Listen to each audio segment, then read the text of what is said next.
Hi everyone, we're back with another video. So the Grammys are next week.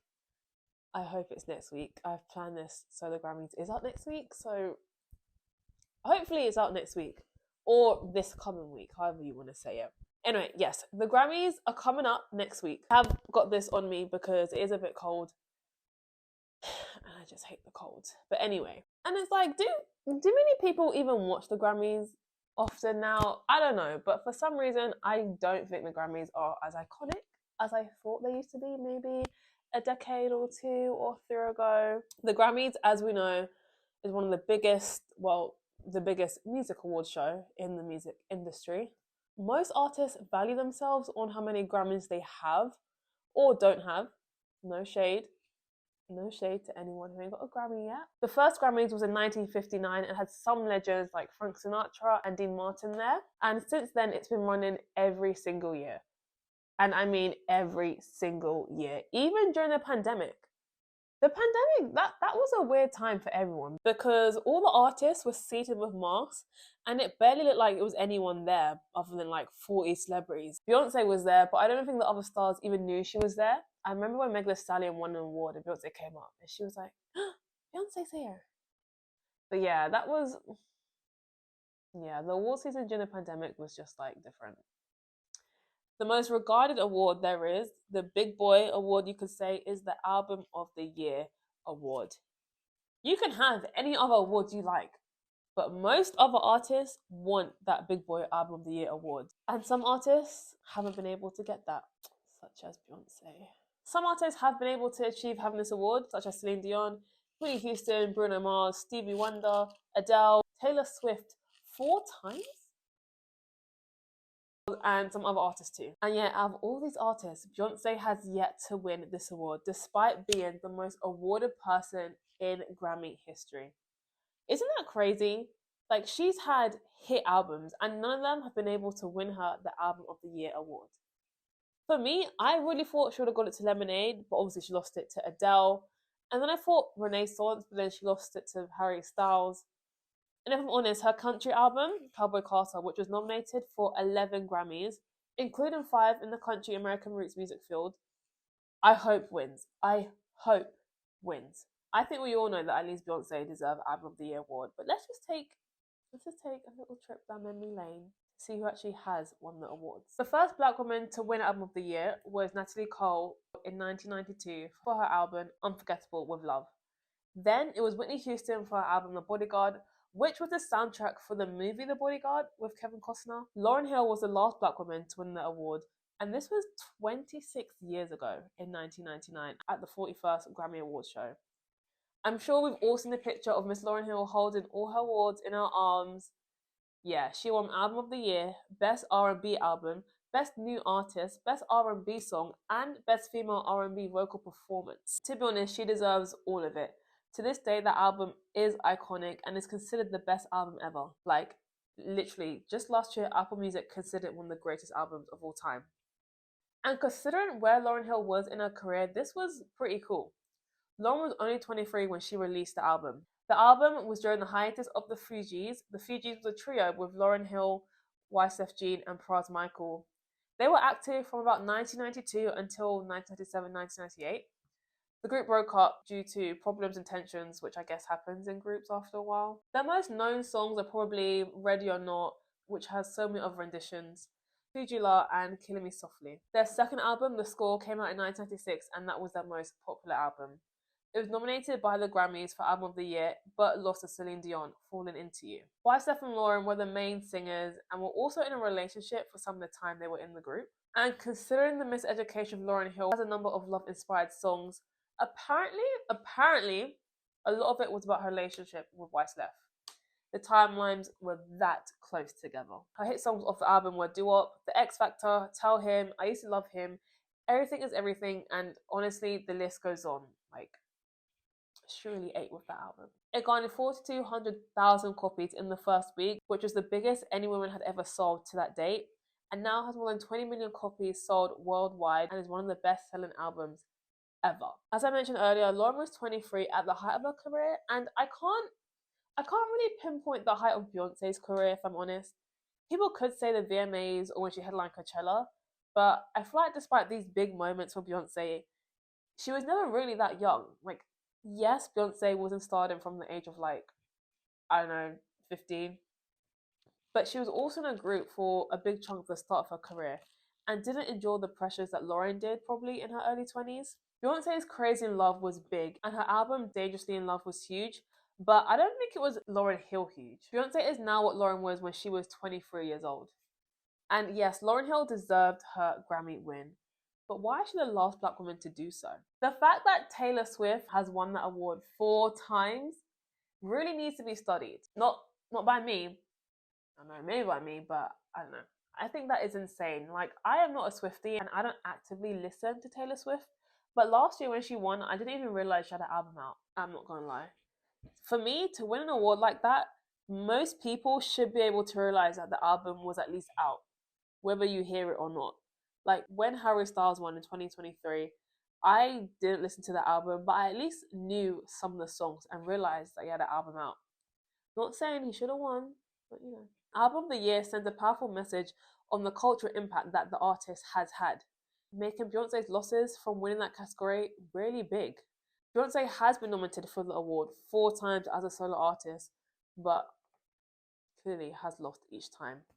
In 2010, she was nominated for I Am Sasha Fierce, which lost to Taylor Swift's Fearless. In 2015, she was nominated for Beyonce, which lost to Beck's Morning Phase. In 2017, she was nominated for Lemonade, which lost to Adele's 25. And in 2023, she was nominated for Renaissance, which lost to Harry Styles' Harry's House. The Grammys, despite being prestigious, have a complicated history with many of some of the biggest stars we know, from Nicki Minaj performing, which led her to being shunned from the Grammys and had never been able to actually receive a Grammy, to The Weeknd boycotting after his hit album After Hours didn't win Album of the Year, and named the Impact Award after Dr. Dre, despite him having past allegations of alleged abuse. They have never really truly gotten it right, and it does seem like less and less people are interested, if I'm being honest. From where music is now dependent on streams and quantity rather than quality, many artists have given up on the award. Many, not all. Jay-Z was right last year when he received the Dr. Dre Global Impact Award, when he said, "We love y'all, we just love y'all." My American accent. I don't want to embarrass this young lady, but she has more Grammys than anyone and never won Album of the Year. So even by your own metrics, that doesn't work. Some of you are going to go home tonight and feel like you've been robbed. Some of you may get robbed. Some of you don't belong in the category. And then he made a little joke of, when I get nervous, I tell the truth. Anyway, he was correct. Even though this video is about Beyonce and whether she will win the Album of the Year award, the issue is bigger than her. Since Lauryn Hill's win in 1999, there have been 60 women who've been nominated for the award and yet just remained nominees. You had TLC in 2000, India Ari in 2002, Missy Elliott in 2004, Alicia Keys in 2005, Mariah Carey 2006, Rihanna in 2012, Brittany Howard with the Alabama Shakes in 2016, Janelle Monáe in 2019 and 2024, and her about 3 different times, Cardi B, Lizzo, Jhené Aiko, Doja Cat, Mary J. Blige, and SZA last year. And out of all of these, I know by a fact that most people were annoyed when it came to Rihanna, SZA, and Doja Cat. At a further extension, only 11 black artists have won the esteemed award, which is crazy. We just want them to get it right. But not even with Beyonce. Even if Beyonce did win Album of the Year, it still wouldn't get rid of the 100 times the Grammys have gotten the awards wrong in the past. Professor Adrian Lenton Smith said in response to Jay-Z, "I don't read Jay-Z as speaking up for Beyonce, but again, calling the Grammys out for a pattern or repeated practice of underplaying what black artists have done, in the same way that rarely is advocating for any one person about solely them and getting them what they should have." Renaissance in 2023 won Best Electric Dance Album, and is the first album by a black woman to do so. The masterpiece was dedicated to the black community for the black community. And when Beyonce accepted the award, she thanked the queer community, shedding light on a marginalized group and attributing her success to them. So when Harry Styles did win it, most people were confused. The Grammys also have had a lot of accusations regarding racism. During the first Grammys in 1959, legend Miss Ella Fitzgerald lost the Best Rhythm and Blues Performance Award. You may have thought she lost it to another black artist, but she lost it to a group called The Champs and their song Tequila, which I kid you not, only has the word tequila in it. I've listened to the song. Listen to the song, guys. It only has the word tequila. In 2020, Tyler, the Creator, won the Grammy for Best Rap Album for his record Eagle. After the win, Tyler, the Creator, criticized the Academy for categorizing his album as rap and urban. He said, "When I hear that, I'm just like, why can't we be in pop? Half of me feels like the rap nomination was just a backhanded compliment." In 2014, Macklemore and Ryan Lewis. Do you guys remember those guys? Thrift Shop, Can't Hold Us. They had their little run. But anyway, they won 4 Grammys and one of them for Best Rap Album in the same category for Kendrick Lamar. Most of the songs, I admit, were popular and everyone did like them, but I don't think that album was great enough to win Rap Album.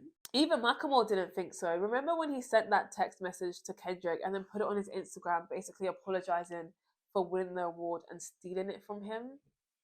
Yeah, I don't know what that was about.